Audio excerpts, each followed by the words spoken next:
O motorista de aplicativo João achava que já tinha visto de tudo nas noites de São Paulo, até encontrar o Dr. Ricardo. Toda semana, o passageiro misterioso surgia com uma vida nova. Em um dia, era um ex-vendedor de coxinhas que ficou milionário. No outro, um herdeiro de café formado em Paris. Mas o choque real aconteceu quando João descobriu uma placa oculta no casarão do homem. Centro de Estudos da Memória e Identidade. Ao invadir o local, o motorista encontrou uma pasta com sua própria foto e o título perturbador. Estudo de caso 731. O motorista confidente. Agora, o homem faz uma proposta irrecusável. Uma fortuna para João apagar o próprio passado e se tornar um coautor de suas mentiras. O que João não esperava era descobrir o detalhe final da Story G. Um segredo tão sombrio que pode fazer sua própria identidade desaparecer para sempre. Olha, deixa eu te falar uma coisa. A vida de motorista de aplicativo é um livro aberto. Só que a gente não é o leitor. A gente é só o motorista. O cara que move a história dos outros. Eu sou o João. Tô nessa vida há quase 10 anos, rodando em São Paulo. E se tem uma coisa que aprendi é que todo mundo tem pressa e todo mundo tem um segredo. Eu já vi de tudo, viu? Traição no banco de trás, gente chorando por causa de conta, gente rindo de felicidade. Mas nada, absolutamente nada me preparou para o Dr. Ricardo. O Dr. Ricardo não era o nome dele no aplicativo, claro. Ele usava um nome genérico, tipo R. Silva, mas ele cheirava a dinheiro de um jeito que a gente batizava ele na hora. Ele só pedia carro black sempre para trajetos longos, sempre na região dos Jardins ou da Faria Lima. Para mim, ele era ouro em pó. Uma corrida dele pagava umas 3 ou 4 corridas normais. A primeira vez que peguei ele foi numa quinta-feira, lá pelas 6 da tarde. Aquele horário que o trânsito parece que resolveu parar de vez para tomar um café. Ele desceu de um prédio espelhado, parecia que tinha acabado de sair de uma revista. Terno cinza chumbo, gravata de seda, sapato que brilhava mais que o sol. Ele nem olhou para mim, só abriu a porta de trás, entrou e falou com aquela voz grave e educada. Boa noite, meu amigo. Pode seguir para Higienópolis, por favor. O caminho mais rápido. Eu comecei a dirigir e, de início, ele era só mais um passageiro de luxo, silencioso no celular. Eu liguei o rádio baixinho numa música instrumental e deixei ele na dele. Mas aí, no meio do trajeto, ele desligou o celular e soltou um suspiro pesado, daqueles que carregam o peso do mundo. O senhor está cansado, doutor? Eu perguntei só para ser gentil. Ele deu uma risadinha, uma risada meio amarga. Cansado é pouco, João. Sabe como é a vida de quem constrói tudo do zero, né? Eu não tive moleza. Eu sou filho de gente simples, lá do interior de Minas. Meu pai era pedreiro, minha mãe costureira. Eu vim para São Paulo com a roupa do corpo e um sonho na cabeça. Não depender de ninguém. Aí ele começou a contar a primeira história. A Story A, como eu chamei depois no meu pensamento. Ele contou que tinha dormido em pensão barata, que vendeu coxinha na rua para pagar a faculdade de economia, que só conseguiu o primeiro emprego porque um professor teve pena dele. Ele falava com orgulho, sabe? O orgulho do cara que venceu na vida na raça. Ele era o típico self-made man. Hoje, graças a Deus, eu tenho minha construtora, meu patrimônio. Mas eu nunca esqueço de onde eu vim, meu amigo. Por isso eu valorizo tanto o trabalho de vocês, que estão aí na luta diária. Vocês me lembram de mim mesmo há 30 anos. Eu fiquei impressionado. Um cara daquele nível, milionário, falando de coxinha na rua. Dei parabéns, disse que ele era um exemplo. Ele me deu uma gorjeta gorda daquelas que salvam o dia. Desceu no prédio dele um casarão antigo e imponente, e eu fiquei ali no carro pensando, puxa vida, que história de superação. Na semana seguinte, eu peguei ele de novo. Mesma hora, mesmo lugar. Ele entrou com o mesmo cheiro de perfume caro, o mesmo terno impecável, só que dessa vez era azul marinho. Boa noite, João. Para o mesmo destino, por favor. Eu pensei, beleza, mais uma gorjeta garantida. Comecei a dirigir e de novo o silêncio. Mas no meio do caminho, ele puxou o assunto. Só que dessa vez ele parecia mais leve e mais reflexivo. João, você já pensou em largar tudo e ir viver no campo? Ah, doutor, de vez em quando a gente pensa, mas as contas não deixam, né? Ele riu de novo, mas dessa vez era uma risada mais genuína. As contas? As contas prendem a gente. Mas eu sou um homem de sorte. Eu nunca precisei me preocupar com essa parte. E aí veio a Story B, completamente diferente. Eu quase bati o carro. Ele começou a contar que a vida dele sempre foi fácil, que ele nasceu em berço de ouro. Eu sou o caçula de 3 irmãos. Meu pai era dono de um império de exportação de café, lá no sul. Cresci numa fazenda cercado de verde. Nunca soube o que era pegar ônibus lotado ou ter que trabalhar para pagar a faculdade. Eu estava ouvindo aquilo e minha cabeça dava um nó. O cara que na semana passada era filho de pedreiro e vendeu coxinha, agora era herdeiro de fazenda de café. Eu tive que perguntar de um jeito bem sutil, para não parecer intrometido. Puxa, doutor, que vida diferente. O senhor comentou na semana passada que veio de Minas, que ralou muito para chegar onde chegou. Ele parou, pensou por um segundo e me olhou pelo retrovisor com uma expressão de confusão, como se eu tivesse inventado aquela conversa. Não, João, acho que você deve estar me confundindo com outro passageiro. Eu nunca falei que vendi coxinha. Minha vida sempre foi dedicada à arte. Eu sou formado em História da Arte em Paris. Meu pai sempre fez questão que a gente tivesse uma formação sólida no exterior. Eu só voltei ao Brasil para administrar o fundo de investimentos da família, que hoje é voltado para projetos culturais. Ele continuou sem piscar. A construtora? Esquece. O trabalho de pedreiro dos pais? Nunca existiu. Ele era um mecenas, um cara que usava o dinheiro da família para bancar museus e exposituras. Meu grande desafio, João, é fazer a filantropia ser levada a sério no Brasil. Não é sobre ganhar dinheiro, é sobre devolver à sociedade o que nos foi dado. Eu fiquei em choque. A gorjeta dele, de novo, foi excelente, mas eu mal consegui agradecer. Ele desceu no mesmo casarão imponente de Higienópolis, o mesmo endereço, o mesmo homem. 2 vidas. Eu parei o carro na esquina, liguei o pisca-alerta e apoiei a cabeça no volante. Eu precisava respirar. Não era só uma mentira, era uma reconstrução completa da realidade. O cara tinha mudado de passado como a gente muda de camisa. Eu pensei, será que ele bebeu? Será que ele tem dupla personalidade? Ou será que ele está me testando para ver se eu presto atenção? A primeira história, o Self-Made Man, o mineiro pobre, era emocionante, cheia de luta. A segunda, o herdeiro, o mecenas da arte, era elegante, cheia de privilégios. E as duas eram contadas com a mesma convicção, a mesma naturalidade. Eu sou um cara simples, João. Não entendo de psicologia nem de riqueza, mas eu entendo de gente. E gente que muda de passado assim do nada não é normal. O que me deixou mais intrigado foi o endereço. Se ele tinha 2 vidas, por que morava no mesmo lugar? E por que ele contava essas coisas para mim, um motorista que ele via por 10 minutos na semana? Eu decidi que não ia mais perguntar nada. Eu ia só ouvir. Eu ia virar o motorista espião. Eu precisava pegar ele de novo. Eu precisava da história C. Na minha cabeça, o Dr. Ricardo virou para um projeto. Eu comecei a aceitar todas as corridas que saíam daquele prédio, rezando para ser ele. Eu precisava entender quem era aquele homem que parecia ter um armário de passados, trocando de história de vida como se troca de roupa social. Eu sabia que se ele entrasse no meu carro de novo, ele ia me dar mais uma peça desse quebra-cabeça maluco. E eu estava pronto para anotar cada detalhe. Eu senti que essa história ia ser longa, muito longa, e que eu estava prestes a descobrir algo que ia muito além de uma simples mentira de passageiro. Era algo teatral. E eu, o público de um homem só. Aquele Dr. Ricardo virou minha assombração. Eu não conseguia mais pensar em outra coisa.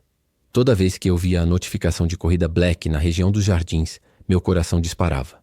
Eu largava o que estivesse fazendo, ignorava o almoço, passava por cima de qualquer outra corrida só para tentar fisgar ele de novo. Eu virei um predador de luxo. Passei quase 10 dias rodando ali, feito barata tonta. Perdi dinheiro, perdi tempo. Mas a curiosidade, meu amigo, é um bicho que não tem preço. Eu precisava da Story C. Precisava fechar a trinca. Eu comecei até a estudar os horários dele, percebendo que ele geralmente pedia o carro entre 5h30 e 6h30 da tarde. Era o horário de ouro dele. E aí, numa terça-feira chuvosa, quando eu já estava quase desistindo e pensando em ir para casa, o celular apitou. R. Silva, Faria Lima para Higienópolis. O mesmo endereço, a mesma rota, o mesmo ouro. Minhas mãos suaram no volante. Eu estava mais nervoso do que no dia do meu casamento, pode acreditar. Cheguei no prédio dele. Ele desceu pontual e dessa vez o terno era preto, mas ele estava sem gravata. Parecia mais sério, mais fechado e usava óculos de aro fino que eu não tinha visto nas outras vezes. Ele parecia um professor universitário, sabe? Aquele ar de quem lê muito e fala pouco. Ele entrou com a mesma elegância de sempre, mas o cheiro de perfume estava mais suave, mais amadeirado. Boa noite, João. O de sempre, por favor. Boa noite, doutor. Sem problemas. Eu comecei a dirigir, mantendo o silêncio absoluto. Dessa vez eu nem liguei o rádio. Eu estava pronto para absorver cada palavra. Eu era a fita cassete e ele era o narrador. O trânsito estava um inferno, o que era ótimo para mim. Mais tempo no carro, mais chance de ele abrir a boca. Ele passou os primeiros 15 minutos olhando pela janela, com uma expressão de melancolia. Parecia que estava resolvendo uma equação complexa na cabeça. Eu só observava pelo retrovisor, esperando a deixa. João, me desculpe o silêncio. Hoje o dia foi particularmente difícil. Estou lidando com a burocracia do CNPq. E é de enlouquecer. CNPq. Eu não sabia o que era, mas parecia coisa importante. Coisa de governo, de ciência. É complicado, doutor? Perguntei no tom mais neutro possível. Ele balançou a cabeça frustrado. É a eterna luta da ciência no Brasil, meu amigo. Ninguém valoriza o que não dá retorno imediato. Eu passei 25 anos da minha vida em laboratórios na Alemanha e na Suíça, desenvolvendo patentes que poderiam revolucionar o tratamento de doenças autoimunes. Recusei propostas milionárias de empresas farmacêuticas americanas. Por quê? Porque eu tinha um compromisso moral. Trazer essa pesquisa para ser desenvolvida aqui, para o nosso povo. E aí veio a Story C, mais uma vez um universo novo. Ele não era filho de pedreiro, Story A. Ele não era herdeiro de fazenda, Story B. Ele era um gênio da ciência, um pesquisador que tinha dedicado a vida ao conhecimento. Eu nunca me preocupei com dinheiro, João. Meu apartamento em Berlim era minúsculo. Eu vivia de bolsa de pesquisa. Eu mal tinha tempo para comer. Minha única paixão era a bancada de laboratório. Eu voltei para São Paulo há 2 anos, a convite do Ministério, para chefiar um instituto. Mas a política? A política é cruel. O dinheiro não chega, os equipamentos quebram. Ele falava com uma paixão que me fez acreditar em cada palavra. Era um homem que tinha trocado o conforto pela vocação. Ele era o mártir da ciência. Eu fiquei pensando, espera aí, se ele vivia de bolsa de pesquisa, como é que ele mora naquele casarão de Higienópolis? E como ele pode ser um cientista pobre que recusa milhões, mas só anda de carro black? Eu não podia perguntar sobre as coxinhas nem sobre a fazenda de café. Eu tinha que manter o disfarce de ouvinte atento. O senhor é um herói, doutor. Abrir mão de tudo por uma causa dessas. Ele sorriu, mas era um sorriso triste. Não sou herói, João. Sou só um homem tentando fazer a coisa certa. O dinheiro que eu tenho hoje... Bom, ele veio de um pequeno investimento que fiz quando era jovem, numa startup de biotecnologia que explodiu. Mas eu nem ligo para isso. Uso tudo para bancar o instituto, já que o governo não manda a verba prometida. Meu luxo é poder trabalhar. Percebe a jogada, meu amigo? Na Story C, o dinheiro existe, mas é um detalhe chato, uma ferramenta para a causa nobre. Ele não é o construtor nem o herdeiro. Ele é o bancador da ciência. O dinheiro é quase um fardo. Eu desci ele no mesmo portão. O casarão parecia agora o lar de um cientista recluso, um homem que só queria paz para decifrar o universo. Ele me deu a gorjeta, de novo, generosíssima. Ele desceu do carro e, antes de fechar a porta, me olhou nos olhos. Obrigado pela atenção, João. É bom conversar com alguém que valoriza o sacrifício. Eu fiquei ali, parado, até o portão de ferro se fechar. 3 semanas. 3 corridas. 3 homens diferentes. Eu parei na primeira vaga que achei e peguei meu bloco de anotações. Sim, eu comecei a anotar como um detetive de filme ruim. Eu precisava organizar o caos. 1. Story A, o empreendedor. Mineiro, filho de pedreiro. Vendeu coxinha, lutou. Construtora. Orgulho da superação. 2. Story B. O mecenas. Gaúcho, herdeiro de café. Viveu em Paris. Historiador de arte. Fundo de investimentos. Orgulho do privilégio bem usado. 3. Story C. O cientista. Pesquisador. Viveu na Europa. Patentes de biotecnologia. Bancou o instituto. Orgulho do sacrifício e da vocação. O cara era um camaleão. Mas não um camaleão que se esconde, e sim um que se exibe. Ele não estava mentindo para conseguir algo. Ele estava mentindo para ser algo. E o mais doido, todas as histórias eram ricas, mas a fonte da riqueza era sempre diferente. No A, ele criou a riqueza. No B, ele herdou a riqueza. No C, ele ignorou a riqueza. E o que me ligava a ele em todas as histórias? Eu, o motorista. Em todas as narrativas, eu era o ouvinte, o cara do povo que ele precisava impressionar. Ou talvez o cara que ele usava como espelho para validar a vida que ele tinha escolhido naquele dia. Eu comecei a desenvolver a minha teoria. Ele não tinha dupla personalidade, ele tinha personalidade múltipla e rotativa. Ele estava ensaiando. Mas ensaiando para quê? Para um golpe? Para um livro? A única coisa que se mantinha constante era o endereço e a gorjeta. O casarão em Higienópolis era a base, o porto seguro de todos os Ricardos. E a gorjeta era a forma de comprar meu silêncio e talvez a minha admiração. Eu pensei, ele vai voltar, ele sempre volta. E ele voltou. Dessa vez foi rápido. 4 dias depois. Sexta-feira, 5h45 da tarde. Eu estava na esquina esperando. Eu sabia que ele viria. Quando ele entrou no carro, senti que a energia era diferente. Ele estava agitado, falando alto no celular, usando um vocabulário que eu mal entendia, cheio de jargões jurídicos. Ele encerrou a ligação e jogou o celular no banco. João, me desculpe. Dia de cão. Audiência de conciliação que durou a tarde inteira. Sabe como é a vida de quem defende os mais fracos contra as grandes corporações, né? É uma batalha perdida, mas a gente luta. Eu engoli em seco. Lá vinha a Story D. O senhor é advogado, doutor? Não, meu amigo, eu sou promotor público federal. Ou pelo menos fui. Eu me aposentei compulsoriamente há 2 anos, depois de um escândalo que envolvia um senador. Tentaram me calar, mas a justiça não se cala. Story D, o guardião da lei. Ele começou a contar que ele era de uma família tradicional de Brasília, mas que tinha repudiado a vida política dos pais para seguir a carreira de promotor. Eu nasci em Brasília, João. Meu pai foi ministro da Fazenda. Eu poderia estar em Mônaco gastando a fortuna da família, mas eu escolhi o serviço público. Eu escolhi lutar contra a corrupção. Espera aí. Brasília. Ministro da Fazenda. Nada de Minas. Nada de Sul. Eu estava quase rindo de nervoso. O cara era um mapa do Brasil em constante mudança. E como é que o senhor veio parar em São Paulo, doutor? Ah, São Paulo é o centro nevrálgico. Eu montei um escritório de consultoria jurídica aqui, mas só pego causas pro bono. Sabe o que é isso? Eu trabalho de graça em nome da ética e da moral. O meu dinheiro já está garantido, João. A minha aposentadoria é gorda e eu tenho alguns investimentos imobiliários que me dão tranquilidade. Eu só quero usar o meu conhecimento para ajudar quem não pode pagar um bom advogado. Ele era o paladino da moralidade, o homem que usava essa riqueza para fazer o bem na área jurídica. Eu pensei, Story D. Ele é um agente da lei aposentado, um combatente da corrupção. Eu comparei as 4 histórias na minha cabeça. A. O capitalista. B. O esteta. C. O intelectual. D.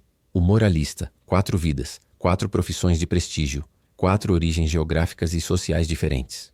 Enquanto ele falava sobre os detalhes de uma tal Operação Lava Jato, ele falava com tanta propriedade que parecia que tinha inventado a operação. Eu tive um estalo. Eu percebi que cada história não era apenas uma mentira, era uma performance de valores. Ele estava testando qual tipo de prestígio ele gostava mais. O Dr. Ricardo não era um mentiroso comum. Ele era um ator buscando o papel principal na peça da própria vida. E o palco, por algum motivo que eu não entendia, era o banco de trás do meu carro. Naquele dia, eu não aguentei. Eu tinha que dar uma pista de que eu sabia. Eu precisava ver a reação dele. Doutor, o senhor fala com uma convicção impressionante sobre a luta contra a corrupção. O senhor me lembra muito um outro passageiro que eu levei. Um empresário que vendeu coxinha para pagar a faculdade, que valorizava muito a honestidade. Eu soltei a bomba. Eu misturei a Story D com a Story A, de propósito. Eu olhei pelo retrovisor, esperando que ele corasse, que ele ficasse nervoso, que ele finalmente admitisse que tinha um problema. Ele me olhou de volta com aqueles olhos castanhos profundos e deu um sorriso condescendente, como se eu fosse uma criança ingênua. Ah, João, a luta é a mesma, não importa a origem. Seja o empresário que começou vendendo coxinha, seja o promotor que luta contra o senador, a essência é a mesma, caráter. Mas não, meu amigo, eu nunca vendi nada na rua. Minha vida sempre foi nos corredores da justiça. O senhor realmente deve estar me confundindo. Ele negou de novo, com a mesma naturalidade da vez anterior. Ele não hesitou, não piscou. Ele simplesmente apagou a Story A da existência e reforçou a Story D. Isso me deu um arrepio na espinha. Ele não estava esquecendo. Ele estava escolhendo não lembrar. Ele estava me dizendo sem palavras. A história de hoje é essa. Não estrague a cena. Ele desceu. Mais uma gorjeta. Eu voltei para o carro e liguei o pisca-alerta. 4 histórias. 4 vidas. E ele continuava me tratando como se eu fosse um novo conhecido em cada viagem.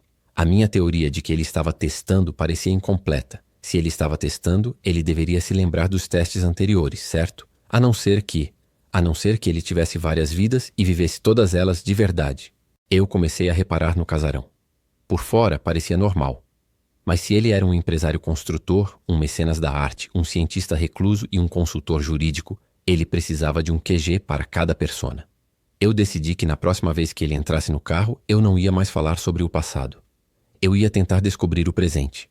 Eu ia fazer perguntas sobre o casarão. Eu precisava de um ponto fixo, um pedaço de realidade que não pudesse ser mudado. Eu sabia que ele me chamaria de novo. Ele parecia precisar de mim, o motorista, o confessor, o espectador que não julga e que, até aquele momento, não o confrontava de verdade. Eu comecei a estudar o endereço dele no Google Maps e no Google Street View. O casarão era enorme, com muros altos e câmeras de segurança. Tinha uma placa discreta na frente, mas a placa estava embaçada na foto do Street View. Eu precisava ver de perto. Na semana seguinte, eu peguei uma corrida que me deixou bem perto do endereço dele. Eu estacionei o carro e fui a pé, andando na calçada como quem não quer nada. Eu me aproximei do portão. O muro era de pedra, imponente. E lá estava a placa. Não era uma placa de consultoria nem de construtora. Era uma placa de bronze pequena, quase escondida pela vegetação. Eu tive que me espremer um pouco para ler. E quando li, meu corpo gelou. A placa dizia em letras elegantes: Instituto Ricardo Dávila. Centro de Estudos da Memória e Identidade. Ricardo Dávila. Esse era o nome completo dele? E o instituto era sobre memória e identidade? Eu voltei para o carro tremendo. Não era só um homem com várias histórias. Era um homem que parecia viver em função do estudo da própria identidade. Ou pior, ele estava usando o meu carro para testar as teorias do próprio instituto. Eu não era só um motorista espião. Eu era parte de um experimento. E eu precisava da Story E. Eu precisava entender o que ele faria quando eu soubesse que ele estava estudando exatamente o que ele estava fazendo comigo. Quando meu celular tocou na manhã seguinte, era ele de novo. Dessa vez, não era Faria Lima. Era de dentro do casarão para o centro da cidade. Eu respirei fundo. Story. E estava chegando. E dessa vez, eu ia entrar no jogo dele. Eu ia ser o passageiro que ele queria que eu fosse. Mas com um segredo. Eu já tinha lido a placa. Eu estava na frente daquele casarão de Higienópolis de novo. Mas dessa vez era diferente. Antes, eu era o cara curioso, o motorista que tentava juntar os pedaços de um quebra-cabeça maluco. Agora, eu era o rato no labirinto. A placa, Instituto Ricardo Dávila, Centro de Estudos da Memória e Identidade, tinha mudado tudo. Ele não estava só mentindo. Ele estava estudando a mentira. Ele estava me usando como um espelho de laboratório para ver como as narrativas dele funcionavam no povo, em alguém como eu, que representa o esforço diário. Quando o portão de ferro se abriu, eu respirei fundo e decidi. Eu não sou o rato. Eu sou o observador que finge ser o rato. Eu ia entrar no jogo dele, mas de olhos abertos. Ele apareceu. E meu Deus, era a Story E. Dessa vez, ele estava irreconhecível em termos de vestimenta social. Tinha largado o terno. Usava uma calça de linho bege, uma camisa branca de manga comprida, meio amassada, e sandálias de couro. Ele não estava com cheiro de perfume caro, mas sim de algum óleo essencial. Talvez sândalo. Ele carregava na mão não um celular ou uma pasta, mas um livro grosso e um caderno de capa dura. Ele entrou no banco de trás, mas não com a pressa do executivo. Ele entrou com a calma de quem acabou de sair de um retiro espiritual. Bom dia, João. Que paz encontrar você. Hoje o destino é o centro na Praça da Sé. Bom dia, doutor. Sem problemas. Eu comecei a dirigir, e o silêncio dele era diferente. Não era o silêncio da concentração, A e D, nem o silêncio da reflexão artística, B. Era o silêncio da meditação. Eu esperei. O trânsito estava leve, o que não era bom para a minha investigação. Ele abriu o livro, folheou algumas páginas e então soltou um suspiro, mas não um suspiro de cansaço. Era um suspiro de satisfação. João, você já parou para pensar em como a sociedade nos impõe identidades? O crachá, a conta bancária, o endereço. Tudo isso é uma gaiola, não é? Eu sabia que essa era a deixa. Essa era a Story E, o filósofo desapegado. É verdade, doutor. Às vezes a gente se sente preso nas escolhas que fez. Ele fechou o livro com cuidado, como se fosse uma relíquia, e me olhou pelo retrovisor com uma doçura que eu nunca tinha visto nas outras 4 vidas. Exatamente. E eu demorei muito para entender isso. Eu passei a primeira metade da minha vida tentando ser o que os outros queriam. A família, a sociedade. Eu nasci em Salvador, na Bahia, em uma família de intelectuais rígidos. Meu pai era professor de filosofia na Federal. Eles queriam que eu fosse um acadêmico renomado que publicasse artigos em revistas internacionais. Salvador, Bahia, intelectuais. Story. E estava em pleno vapor, jogando fora o Sul, o Sudeste e o Centro-Oeste. Eu cheguei a me formar em letras, a fazer um mestrado na França, mas eu estava vazio, João. O mundo das ideias, sem a prática, é só vaidade. Aí ele começou a descrever a virada. Ele largou o mestrado, vendeu o que tinha, que não era muito. Ele frisou, pois a família era de intelectuais, não de ricos, e foi viver de forma simples no interior do Nordeste, em um vilarejo. Eu passei 5 anos escrevendo à mão, vivendo da troca, aprendendo com os mais velhos. Ali eu descobri que a verdadeira riqueza é o tempo livre para pensar. Ele era o sábio que tinha rejeitado o materialismo. Mas aí vinha a parte que sempre me intrigava. A riqueza atual. Como ele bancava o casarão de Higienópolis e os carros Black, vivendo de troca. E como o senhor sustenta esse estilo de vida, doutor? Não é fácil viver só de ideias em São Paulo. Ele sorriu, um sorriso quase zen. O universo provê, João. Na verdade, depois que eu publiquei o meu livro, O Vazio da Identidade, ele virou um best-seller inesperado. Virou leitura obrigatória em universidades. Eu recebo royalties gigantescos, mas eu vejo esse dinheiro como um fluxo, não como um tesouro. Eu uso para financiar projetos de alfabetização e para manter o meu instituto, que é um centro de estudos filosóficos, onde tentamos desconstruir justamente essas máscaras sociais. Aí ele soltou a bomba que eu estava esperando, mas de um jeito que me fez gelar. É um trabalho difícil, João. A gente estuda a fundo como as pessoas constroem suas memórias e como elas se apegam a narrativas falsas sobre si mesmas.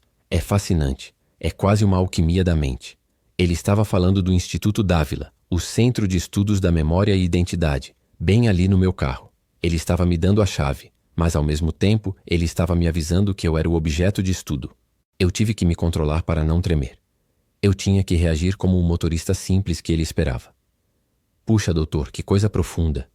O senhor usa o dinheiro para uma causa muito nobre, a da sabedoria, diferente de tanta gente que só quer acumular. Eu estava validando a Story E, dando a ele o feedback positivo que ele buscava. O prestígio de um filósofo que usa a riqueza para o bem da alma. Exatamente, João. E é por isso que eu gosto de conversar com você. Você tem uma sensibilidade rara. Você ouve de verdade. Ele me deu a gorjeta, Story E, o fluxo de riqueza para o universo. Eu o deixei na Praça da Sé. Ele foi para um prédio antigo que parecia ser um centro cultural ou uma biblioteca. Eu voltei para Higienópolis, estacionando o carro a uma distância segura do casarão. Eu precisava de ar. 5 histórias. 5 vidas. E em todas ele me elogiou por ser um bom ouvinte, por ter sensibilidade ou caráter. Eu não era só um motorista. Eu era o confessor itinerante. Eu peguei meu bloco de anotações. 1. A, o capitalista. Filho de pedreiro. Vendeu coxinha. Construtora. 2. B. O esteta. Herdeiro de café. Paris. Historiador de arte. 3. C. O intelectual. Pesquisador na Europa. Biotecnologia. Cientista. 4. D. O moralista. Família política de Brasília. Promotor público. Consultoria pro bono. 5. E. O sábio. Salvador, Bahia. Filósofo. Rejeitou a academia. Best-seller sobre identidade. A única constante era o endereço e o ato de me contar a história. Eu estava obcecado com o instituto. Se ele estava estudando memória e identidade, ele precisava de cobaias. E eu era a principal. Eu sabia que o próximo passo não podia ser no carro. Eu tinha que invadir o palco dele. Naquela noite, eu não consegui dormir. A curiosidade tinha virado uma necessidade de autopreservação. Eu precisava saber o que ele realmente fazia no casarão. Eu comecei a pesquisar o nome. Ricardo Dávila. Eu usei o meu laptop velho na mesa da cozinha. Demorou, mas as informações começaram a pipocar, e o que eu encontrei era mais confuso do que eu imaginava. Havia um Ricardo Dávila, de fato, um grande nome na área de economia e construção civil, nascido em Minas, filho de pedreiro. Tinha fotos dele em eventos de negócios. Era a Story A, viva e real. Mas também havia um Ricardo Dávila, historiador de arte, que dava palestras sobre filantropia e arte moderna em galerias chiques de São Paulo. Tinha artigos dele na Folha. Era a Story B, viva e real. E, pasmem, Eu encontrei um perfil de um Dr. Ricardo Dávila, PhD, pesquisador em biotecnologia, que havia voltado da Alemanha para chefiar um instituto de pesquisa. Era a Story C, viva e real. Eu estava suando frio. Não eram mentiras, eram fatos. Mas como um homem só podia ser todos esses homens. Eu procurei pelo promotor, Story D, e pelo filósofo, Story E. Aí a coisa ficou estranha. O promotor Ricardo Dávila existia, mas ele havia falecido há 10 anos em um acidente de carro em Brasília. O filósofo Ricardo Dávila, autor do best-seller O Vazio da Identidade, era um jovem, recém-formado, que morava no interior da Bahia. As fotos não batiam com o meu passageiro. Então, o meu Dr. Ricardo era uma espécie de colecionador de identidades de sucesso. Ele pegava a vida de um cara real, A, B, C, e a vivia como se fosse dele, e inventava as outras, D e E, baseadas em figuras públicas, mas sempre inserindo o Dávila no final. Eu estava lidando com um impostor de elite, um ator que não buscava dinheiro, pois ele já era rico o suficiente para bancar tudo, mas sim a experiência de ser outra pessoa. E o Instituto? Eu achei o site do Instituto Ricardo Dávila, Centro de Estudos da Memória e Identidade. O site era elegante, mas vago. Falava sobre neurociência, filosofia e a maleabilidade da identidade. O fundador, segundo a página, era um visionário que prefere manter o anonimato, mas as fotos de eventos mostravam vez ou outra o meu Dr. Ricardo, sempre ao lado de cientistas renomados, com o terno impecável. A descrição do instituto era aterrorizante. Exploramos os limites da autopercepção humana através de testes comportamentais controlados e interação social planejada. Eu era a interação social planejada. Meu carro era o laboratório móvel. Eu tive que ir mais fundo. Eu não podia mais esperar a próxima corrida. No dia seguinte, eu liguei para o meu amigo, Cássio. Ele é chaveiro e faz serviços de segurança eletrônica. Ele é um monstro em abrir portas e burlar sistemas de alarme, mas só faz isso para o bem, ou, no nosso caso, para a sobrevivência mental. Eu não podia contar a verdade. Eu disse que precisava de ajuda para investigar um cliente devedor que morava naquele casarão e que eu precisava de provas de que ele estava fugindo da justiça. Uma mentira simples para cobrir uma loucura complexa. Cássio demorou, mas aceitou. Marcamos para a madrugada seguinte. Eu estava com medo, mas a adrenalina me impulsionava. Eu precisava saber o que estava por trás daquelas paredes. Eu precisava de uma prova física de quem ele realmente era. Chegou a madrugada.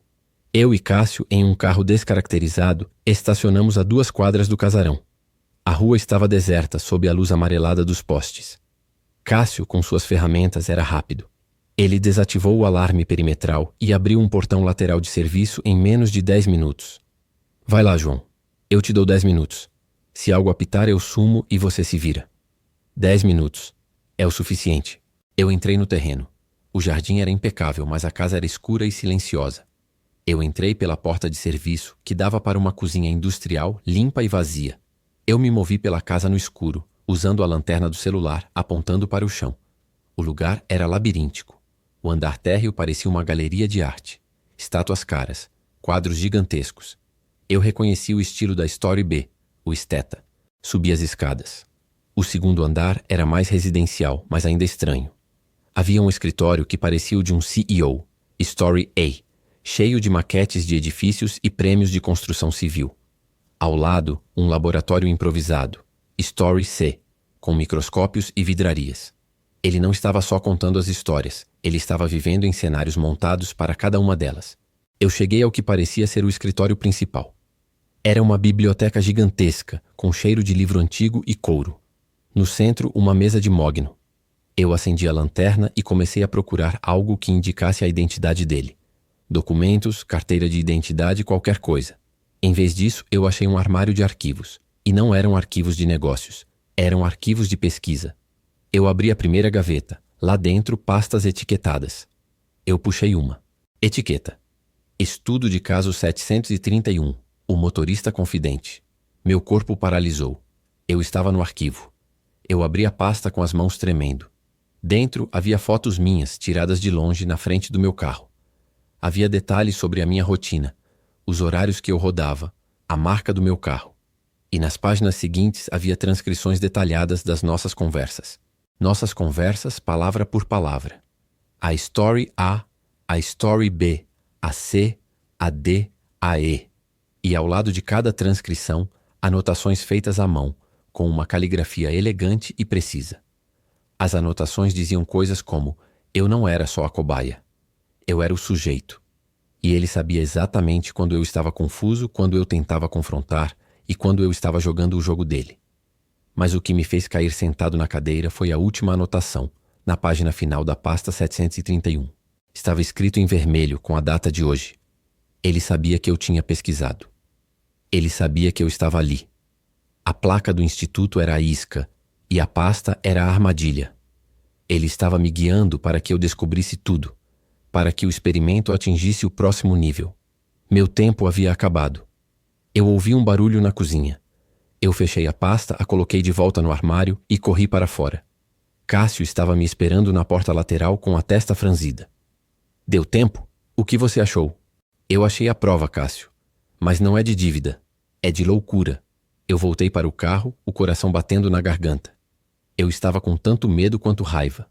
Ele estava brincando comigo, me manipulando como um boneco. Eu não podia mais ser o motorista ingênuo. Eu tinha que quebrar o experimento. Eu sabia que ele me chamaria de novo. Ele tinha escrito que ia me chamar. Era a próxima fase. Na manhã seguinte, eu estava de plantão.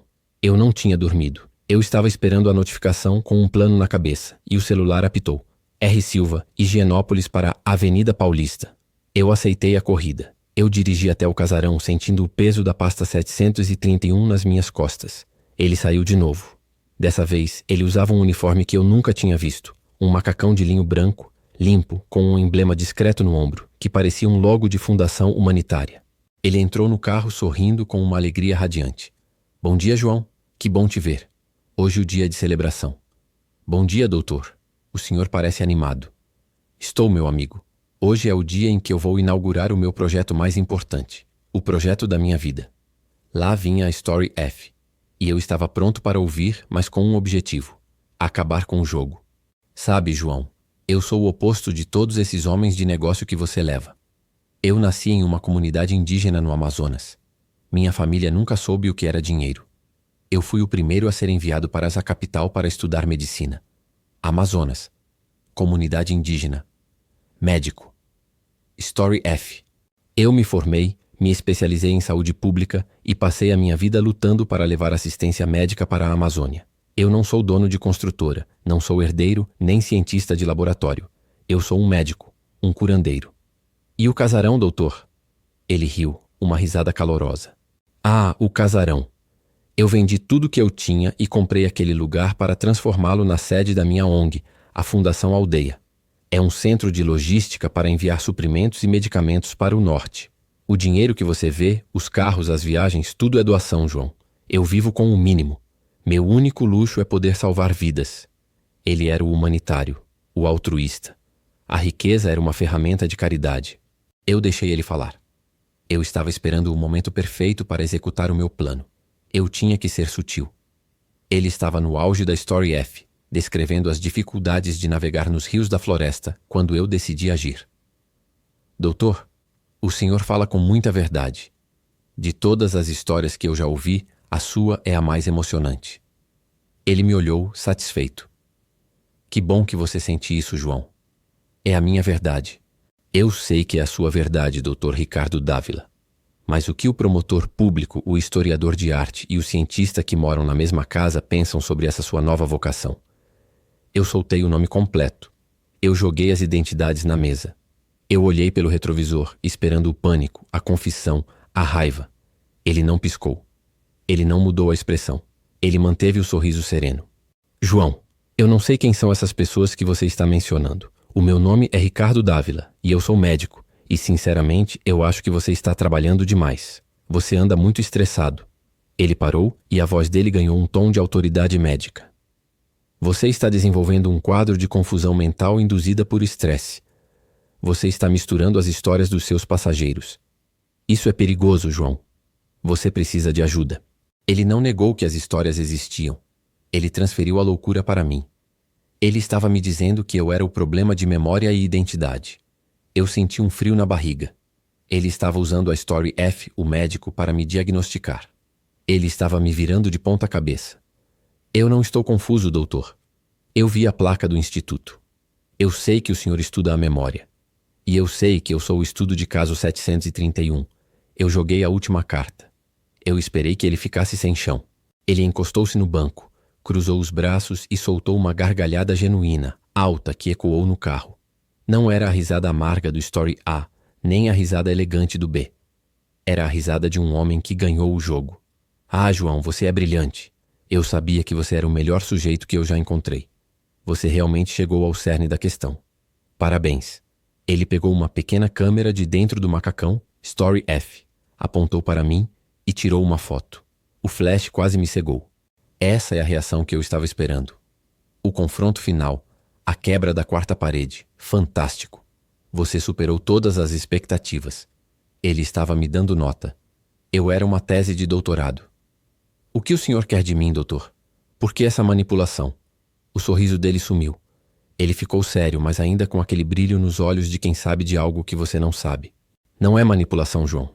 É arte. Eu não sou nenhum desses homens, mas eu sou todos eles. Eu sou o fundador do Instituto Dávila, e o nosso objetivo é provar que a identidade é um construto narrativo. Eu vivo cada vida por um tempo, com a intensidade máxima, e o meu único objetivo é ver como o mundo reage a cada versão de mim. Você, João, é o nosso calibrador social, o nosso termômetro da verdade. Você é o público mais sincero que eu poderia ter. Ele me deu um envelope grosso. Isso aqui não é gorjeta, João. É o pagamento final pelo seu serviço. Você encerrou o estudo 731 com chave de ouro. Eu parei o carro na Paulista. Eu estava sem fala olhando para o envelope. E o senhor vai parar? Ele abriu a porta do carro e parou na calçada, olhando para o movimento da cidade. Parar? Claro que não. A vida é uma peça em cartaz, João. Eu vou começar a Story G, mas para isso eu preciso de um novo motorista. Você, infelizmente, já está contaminado pelas histórias passadas. Ele me deu as costas. Eu olhei o envelope. Tinha uma quantia absurda de dinheiro, mais do que eu ganharia em um ano. Eu fiquei ali na Paulista segurando o dinheiro que ele usou para comprar minha participação no espetáculo da vida dele. Ele me dispensou como se eu fosse um ator que já tinha decorado o texto. Eu pensei, ele não vai me pegar de novo. Eu tinha que sumir daquela rota. Mas aí, enquanto eu olhava o envelope, eu vi um pequeno cartão anexado com o logo do Instituto. Eu abri. A mensagem era curta e escrita à mão, com a mesma caligrafia elegante das anotações da pasta 731. Dizia: João, venha me encontrar no Instituto na próxima semana. Eu tenho uma proposta para a Story G. Você não será mais o motorista. Você será o coautor. Aquele homem não só me manipulou, ele me promoveu. Ele estava me convidando para entrar no palco com ele. E por mais louco que fosse, a curiosidade, o bicho que me mordeu desde o início, estava me puxando de volta para aquele casarão. Eu precisava saber qual era a Story G e qual seria o meu papel. Eu tinha o dinheiro, mas eu queria a verdade, ou pelo menos a próxima versão dela. Eu passei a semana inteira com aquele envelope nas mãos. O dinheiro era uma loucura. Dava para comprar um apartamento pequeno em São Paulo ou uma casa boa no interior. Era o preço da minha alma, o pagamento por ter sido o palhaço no teatro particular do Dr. Ricardo Dávila. Mas o que me incomodava não era o dinheiro nem a manipulação. Era o convite. Você será o coautor. Ele não me viu como um motorista, mas como um colega de trabalho. Um parceiro na loucura. E a curiosidade, aquele bicho que me mordeu desde o início, me dizia que eu precisava aceitar. Não para escrever a Story G, mas para fechar o meu próprio ciclo, o estudo de caso 731. Eu precisava ir lá e dizer, olhando nos olhos dele, que ele estava errado. Na quarta-feira seguinte, eu usei o meu único terno, aquele que eu só visto em casamento, e fui até Higienópolis. Não fui de carro de aplicativo, fui de táxi. Eu não queria dar a ele a satisfação de me ver chegando no meu laboratório móvel. O casarão parecia ainda mais imponente à luz do dia. Eu toquei o interfone e uma voz robótica perguntou: Identifique-se. João Silva, eu tenho um encontro com o Dr. Ricardo Dávila. O portão se abriu. Fui recebido por uma secretária impecável, vestida de preto, que me levou por um corredor silencioso, cheio de luz fria. O lugar não parecia uma casa, mas uma galeria de arte misturada com um consultório de alto padrão. Ela me levou até um elevador e subimos. A sala de reunião ficava no último andar, com uma vista panorâmica de São Paulo. Era ali que o Dr. Ricardo, o homem de todas as histórias, planejava as suas vidas. Ele estava lá, sentado em uma mesa de vidro, tomando café. Dessa vez, ele vestia um terno cinza claro, impecável, mas sem gravata. Parecia o Ricardo de sempre, mas mais relaxado, mas ele mesmo, se é que existia um ele mesmo. João, que pontualidade. Sente-se, por favor. O café é colombiano, colheita especial. Eu me sentei na ponta da cadeira sem aceitar o café. Eu estava ali para trabalhar, não para socializar. O senhor me chamou, doutor. Eu vim. Ele sorriu, mas era um sorriso profissional como o de um chefe de RH. Excelente. Admiro sua coragem e sua perspicácia. Você foi o único sujeito, em anos de pesquisa, que não só percebeu a mudança de narrativa, mas também investigou a origem do experimento. Você é um talento nato, João. Eu não sou um talento, doutor. Eu sou um motorista que ficou curioso. E eu li a pasta 731. Ele não se incomodou. Pelo contrário, parecia orgulhoso. Claro que leu. Eu planejei para que você lesse. A quebra de confiança é o estágio final da imersão. Eu precisava ver se você aceitaria o caos. E você aceitou. Ele se inclinou na mesa. Minha proposta é a seguinte: o Instituto não é só sobre estudar identidades. É sobre criar identidades.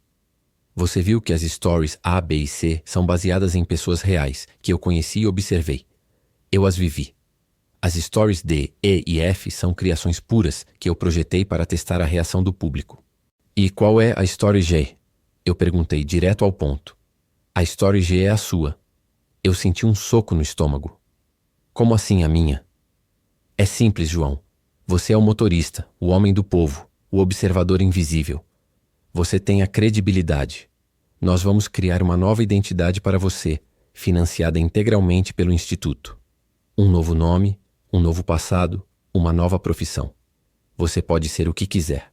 Um chefe de cozinha em Paris, um fotógrafo de natureza na Patagônia, um professor de história na USP. O que o seu coração de coautor desejar. Ele estava me oferecendo uma vida nova, feita sob medida com o dinheiro dele. Era a tentação final. O senhor quer que eu viva uma mentira? Não é mentira, João. É uma narrativa otimizada. Imagine, você vive essa nova vida por 1 ano e documenta a experiência para o Instituto. Você me liga de vez em quando, me conta como é ser outra pessoa. Você me diria se a Story G é mais convincente que a Story F. Você seria de fato o coautor do nosso próximo grande estudo. Eu olhei para ele, para o homem que trocava de vida como eu trocava o óleo do meu carro. Eu vi a solidão por trás daquela inteligência toda. Ele podia ser quem ele quisesse, mas no final ele precisava de um motorista para validar a performance. Eu respirei fundo e decidi que era hora de dar a ele a minha própria Story G, a história que não estava no script dele. Dr. Ricardo, eu agradeço a sua proposta. O dinheiro que o senhor me deu já resolveu minha vida. Eu vou comprar uma casa para mim e minha esposa e vou sair do aplicativo. Mas eu não posso aceitar ser o coautor. O sorriso dele vacilou pela primeira vez. Ele parecia genuinamente surpreso. Por que, João? É a chance de ouro. O que te prende à sua vida atual? O que me prende, doutor, é exatamente o que o senhor está tentando provar que não existe. A identidade. Eu me levantei e olhei para a cidade lá embaixo, a mesma cidade que eu rodava há 10 anos. O senhor viveu 6 vidas de sucesso. Todas ricas, todas importantes. O senhor foi o construtor, o mecenas, o cientista, o promotor, o filósofo e o médico humanitário. E o senhor acha que a identidade é só um monte de palavras que a gente conta para os outros. Eu me virei para ele. Mas o senhor está errado. O senhor pode ser o promotor de, mas o senhor nunca sentiu o peso de um processo nas costas, porque o senhor sabia que podia mudar para a história E no dia seguinte. O senhor pode ser o cientista C, mas o senhor nunca teve que vender o seu carro para pagar o aluguel do laboratório, porque o dinheiro era só um fluxo que vinha do seu best-seller. Eu apontei para mim. Eu sou o João, motorista de aplicativo. E essa é a única vida que eu tenho. Quando a minha bateria acaba, quando o meu pneu fura, quando a conta não fecha, eu não posso mudar a minha história. Eu tenho que resolver, porque essa é a minha única realidade. Eu não sou um ator ensaiando. Eu sou o cara que vive a peça de verdade, sem ensaio.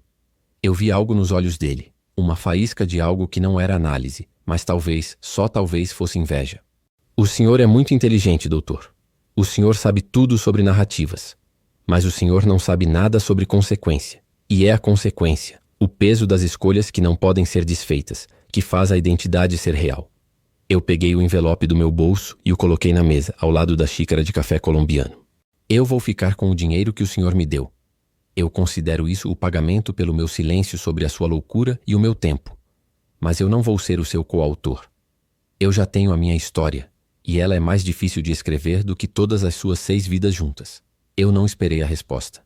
Eu me virei e comecei a andar em direção à porta. João, espere! Ele chamou. Eu parei, mas não olhei para trás. O que você vai fazer agora? Qual é a sua story, G? Eu sorri, um sorriso genuíazeiro, o sorriso de um homem que acabou de ganhar a liberdade. Minha story, G, doutor? É simples. É ir para casa e nunca mais pegar uma corrida black em Higienópolis. É ser só o João, o cara que parou de rodar. Eu abri a porta. E doutor, se me permite um conselho. Da próxima vez que o senhor for ensaiar uma vida, tente ser um motorista. O banco de trás é muito confortável. A verdadeira história acontece aqui, no volante. Eu saí da sala e fechei a porta. A secretária me levou de volta para a saída em completo silêncio. Eu saí daquele casarão e respirei o ar de São Paulo. Eu tinha o dinheiro, mas mais importante, eu tinha a certeza de quem eu era. Eu nunca mais peguei uma corrida black em Higienópolis. Eu comprei a casa, tirei umas férias longas e depois de um tempo voltei a rodar, mas só por perto de casa em trajetos curtos. O Dr. Ricardo Dávila? Ele sumiu do meu radar, claro, mas de vez em quando eu estava no trânsito, eu pensava nele. Eu me perguntava qual era a história G-H-A-I. Um dia, meses depois, eu estava lendo o jornal enquanto esperava uma corrida e vi uma foto pequena na coluna social. Era o Dr. Ricardo. A legenda dizia: Ricardo Dávila, visionário e filantropo, inaugurou ontem seu novo projeto, uma escola de cinema em Paraty focada em roteiros e dramaturgia. Eu sorri. Story G. O produtor de histórias. Ele não parou de atuar, ele só mudou de palco. Ele percebeu que a vida não era o experimento, era o roteiro. E ele continuaria trocando de papel, buscando a validação de alguém que não fosse ele mesmo. Quanto a mim, eu virei a página do jornal. Eu era o João, e a minha história finalmente era só minha. Eu era o cara que sabia o segredo do homem mais rico e mais vazio de São Paulo. E essa, meu amigo, era a minha melhor gorjeta. A paz de saber quem a gente é não tem preço, nem terno de seda, nem carro black que pague. É só a gente e o asfalto seguindo em frente. E eu segui.